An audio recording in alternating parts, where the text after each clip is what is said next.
உனக்காக பூ வாங்கிட்டு வந்திருக்கேன். பூவா? எஸ். எனக்கா? எஸ். என்னைக்கும் இல்லாம இன்னைக்கு ஏன் பூ வாங்கிட்டு வந்திருக்கீங்க? இல்ல அப்பா சம்பந்தமே இல்லாம திடீர்னு இன்னைக்கு ஏன் பூ வாங்கிட்டு வந்தீங்க? வச்சுக்க. என்ன பண்ணிட்டு வந்தீங்க? நான் ஒண்ணுமே பண்ணலடி. ஒண்ணுமே பண்ணலனா அப்புறம் எதுக்கு பூ வாங்கிட்டு வந்தீங்க?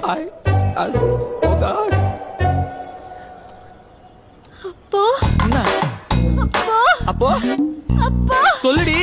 வேற ஒரு பொண்ணு. ஐயோ ஐயோ ஐயோ யாரு பண்ணாத. யாடி கேட்காத. பாப்பா என் மூஞ்சி உன்னை விட்டா யாரடி பாப்பா? லாஜிக் கரெக்ட் தான். ஆனா என்ன பண்ண? எதுவும் பண்ணல. இவனை நம்பாத ஷாலினி. ஊது. This is ridiculous I say. ஊது. குடிக்கலடி. குடிக்கல அப்புறம் என்ன ஊது? ஐயோ